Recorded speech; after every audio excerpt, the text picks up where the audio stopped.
Sí, muy buenos días. Bueno, como dijiste, soy Ramón Benítez, soy de acá de Santo Tomé Corrientes, pero hace 35 años que vivo en Misiones, en San Ignacio. Soy docente, profesor de matemáticas. Y bueno, soy de la clase de 63 y por aquel entonces me tocó hacer el servicio militar en el Grupo de Artillería 3 de Paso de los Libres, donde teníamos como jefe al teniente coronel Balsa. Me incorporaron el 2 de febrero del 82 y bueno, tuvimos un periodo muy corto de instrucción y llega el 2 de abril, que es la fecha en que comenzó la Guerra de Malvinas. Con muy poca instrucción nos movilizaron y ahí comenzó todo, ¿no es cierto?, la historia de que conocemos de Malvinas. Algunos fueron a la isla, a otros por cosa de la vida, del destino, no sé qué, nos tocó esperar en continente. Y bueno, tengo la gracia de compartir mis días de presentación al servicio militar con el soldado Rodríguez, ¿no es cierto? Andrés Rodríguez. Andrés Rodríguez, sí, que nos conocíamos ya porque...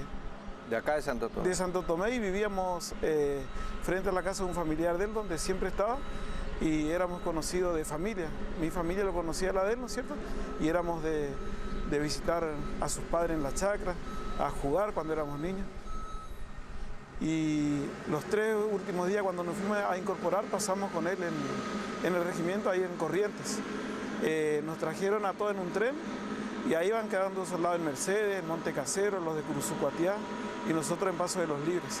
Así que, como nos habían separado ya por regimiento, veníamos en distintos vagones. Pero lo último que recuerdo de Andrés es cuando él baja en Monte Casero, bajó, y él corre hasta la ventanilla donde yo estaba, y ahí me dice que si yo escribía a mi casa, que le avise a mi familia si podía avisar que él estaba destinado en ese lugar, y le dije lo mismo: si vos escribís, decirle a tu mamá que avise que yo estoy en Paso de los Libres. Recordamos que en esa época el único medio eran las cartas postales. No había correo electrónico. No había nada, y el teléfono tardaba un día en darte la comunicación y no teníamos. Así es.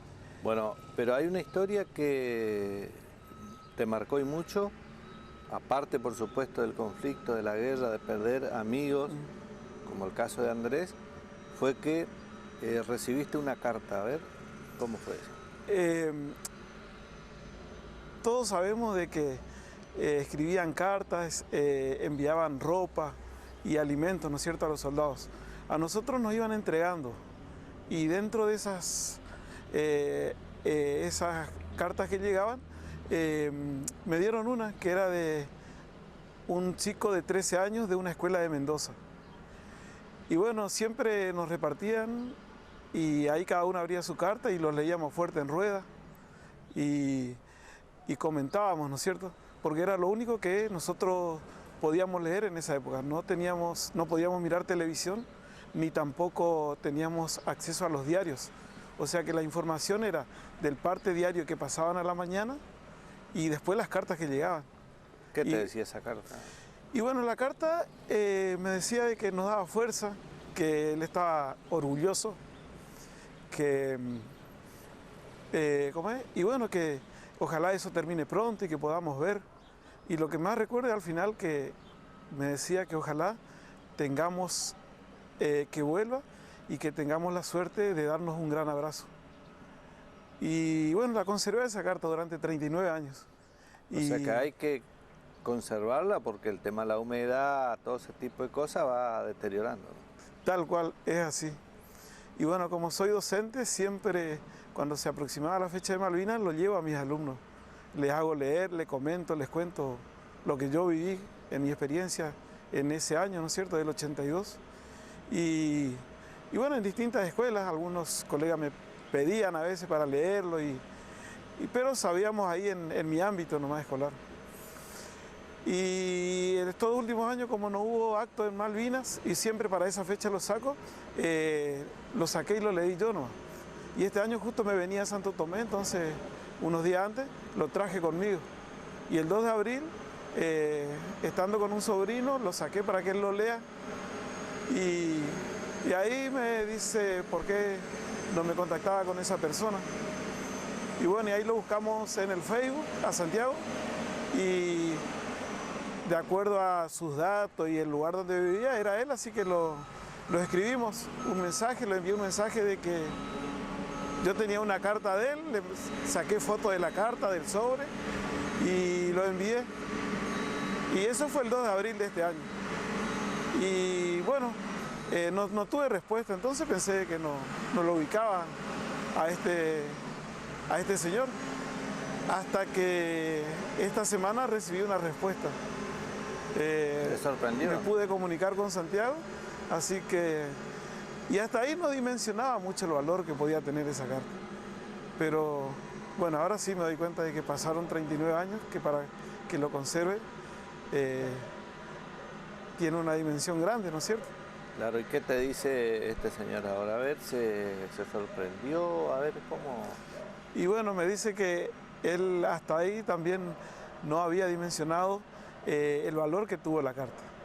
Y que bueno, ahora recién está muy orgulloso de haberlo hecho, porque la carta sirvió de algo, sirvió para acompañarlo y llegó a donde él quería que llegue y está, ¿no es cierto? Bueno, miles de cartas iban, ¿no? Algunas llegaban, otras no, esa es la realidad, ¿no? Claro, comentaban algunos amigos, porque estoy en un grupo de WhatsApp de ex Colimba, ¿no es cierto? Sí. Y bueno, y ahí comenté, por supuesto, lo que me pasó. Y bueno, y tienen cartas. Y me decían de que por ahí no se animaban a hacerlo. Y que ahora sí, como nosotros los que estuvimos bajo bandera durante ese conflicto, decimos que estamos en la gran vigilia por los 40 años de Malvinas que se hace el año que viene. Entonces eso va a ser una forma de reivindicar esa fecha, ¿no es cierto?, tan cara, tan nuestra. Bueno, ¿qué te dice este hombre de Mendoza? Era un niño, tenía 13 años, hoy tiene 52. ¿Qué te dice él? A ver, sorprendido, emocionado, a ver, ¿vos qué crees? ¿Cómo se siente? Sorprendido está, porque me dice que tiene un grupo de WhatsApp del secundario y era una profesora de historia la que le hizo en una hora de ella que cada uno escribió una carta. Los 13 años, primer año. Claro, sí, primer año. Y bueno, terminaron el secundario y como la mayoría tenemos nuestro grupo del secundario, él lo tiene también. Y bueno, el día que recibió la carta le hizo recordar, si se acordaban cuando la profesora de historia le hizo hacer la carta a los soldados de Malvinas. Y ahí le empezaron a responder que sí, ahí él les comentó de que había recibido una respuesta y por supuesto no lo podían creer, ¿no es cierto? En el momento se contactó conmigo por Facebook, así que ahí ya nos pasamos números, pudimos hablar y bueno, y eso tomó trascendencia allá en Mendoza. Lo sacaron en un medio de esa provincia. Diario Los Andes. Diario Los Andes de Mendoza, y es la nota que está por ahí en Facebook. Y bueno, y sus amigos de promoción, el director de cultura también se contactó con él, y de ahí de Junín, porque la idea es poder conocernos personalmente, ¿no es cierto? Y darnos ese abrazo que nos debemos. Bueno, eso sería otra linda historia, ¿no? Claro. Un poco dura, digamos, y de hacer en la parte emocional, pero... Tal cual. Malvinas a mí me emociona mucho. ¿Por qué? Y recuerdo a mis compañeros. ¿Los que quedaron, los que volvieron? Los que quedaron, conocí a muchos que quedaron, suboficiales, por Andrés, que lo conocía desde chico, y emoción.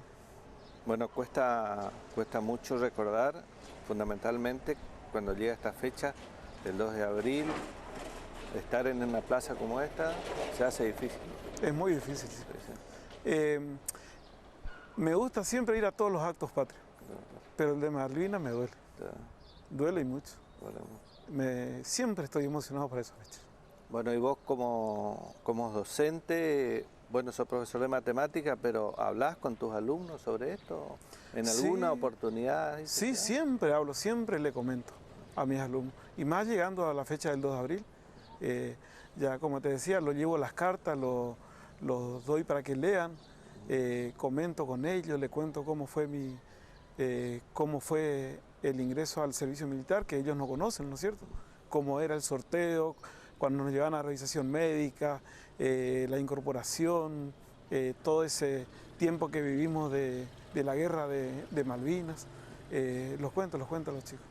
Ahora, tu clase fue un caso, digamos, atípico porque apenas se incorporaron, ya lo llevaron, ya lo movilizaron con quizás poca instrucción, ¿no? Sí, 2 meses teníamos instrucción. Estuvimos ahí en orden cerrado, fuimos una vez, habíamos ido a tiro, fue la única experiencia. Y bueno, nosotros no teníamos idea de lo que se estaba gestando. Y 3 días antes del conflicto, nos reunió el jefe de regimiento y nos habló de guerra. Nos habló de lo que era la guerra, de lo que significaba, pero nosotros no nos dimos cuenta, al menos yo en el momento no me di cuenta. ¿No caíste? No caíste. Y creo que en ninguno de mis camaradas. Bueno, entonces, Ramón, esta experiencia que se va a dar ahora, que es el reencuentro, que ojalá se dé pronto, va a significar otra etapa tuya como soldado que fuiste y como docente que sos ahora. O sea, lo vas a agregar a esto y bueno, creo que va a ser algo muy importante para vos, para tu carrera, para tu familia y enriquecer un poco más esa gesta que fue la gesta de Malvinas, más allá de que siempre hay los que están en contra, otros a favor, pero en definitiva fue una gesta que muchos argentinos dejaron su vida en Malvinas. Sí, tal cual. Es como cerrar algo, ¿no es cierto?, que tenía ahí pendiente de Malvinas. Y bueno, como vos decías, algunos están a favor, otros en contra. Y por eso a veces cuesta mucho comentar estas cosas. Cuando yo lo escribí a Santiago, fue en forma muy privada. Sí. Y bueno, tomó la dimensión que tomó allá en Mendoza y bueno, y ahora acá en mi pueblo, en Santo Tomé. Bueno, ¿y tus familiares qué te dicen? A ver, ¿te comentan algo sobre este tema? Sí, ellos, sí. Mi mamá principalmente, que ella vivió en pleno esa época y lo sufrió, ¿no es cierto? Y así que ella, bueno, ahora por problemas de salud, que no está muy bien, pero principalmente ella, que lo vivió, ella con mi papá, ¿no es cierto? Y mis hermanos. Mis sobrinos no, porque son nacidos después de la guerra, ¿no es cierto? Claro. Inclusive tengo un sobrino que nació en esa época, en el 82, que lo conocí después que salí del servicio militar. Y bueno, les cuento lo que pasamos, ¿no es cierto? Porque una cosa es recordar la fecha ya el 2 de abril y escuchar un discurso, y otra es el relato que yo lo pueda hacer porque lo viví muy de cerca. Bueno, para finalizar, Ramón, comentar un poquito a ver cómo se dio esta ida tuya a Misiones, a buscar nuevos rumbos, nuevos horizontes. Sí, la docencia te llevó. Claro, yo cuando ingresé al servicio militar ya tenía el primer año del profesorado, de hecho. Así que salgo de baja en enero del 83 y continúo mi estudio acá en Santo Tomé. Me recibí de profesor en diciembre del 85 y para marzo del 86 ya comencé a trabajar ahí en Misiones. En esa época todos era recibirnos, ir a buscar rumbos, ¿no es cierto?, horas de cátedra de Misiones, así que tuve la suerte de conseguir acá muy cerca, en San Ignacio, y bueno, conseguí en la Escuela Normal número 5, donde estoy desde hace 35 años. Bueno, ¿falta mucho para la jubilación o el retiro? No, me quedan 1 año y medio de docente todavía. 1 año y medio. Para jubilarme, sí. Y después de eso, a ver, ¿qué va a hacer Ramón Benítez? Y mi idea es volver a Santo Tomé. Yo quiero a mi pueblo y nunca dejé de venir. El año pasado ¿Hincha del Sarmiento? Muy del Sarmiento, sí. ¿Y de la Maraú? Y de la Maraú. Soy del barrio, así que ayudé muchos años a hacer los carros de Maraú en mis vacaciones cuando venía. Y sí, es volver a Santo Tomé. Tengo un hijo de 25 años y a él le gusta Misiones y bueno, me voy a tener que repartir porque él él quiere quedar allá, está siguiendo también la carrera docente, así que bien, tengo una nieta de 5 años Pero ahora está cerca, digamos, en auto, las rutas son buenas, se puede ir y volver rápido. Sí, no hay problema por eso, siempre voy. Ya te digo que un mes ya extraño Santo Tomé, nunca dejo de pasar un mes. Y el año pasado con el tema de pandemia no vine en todo el año, así que extrañé mucho.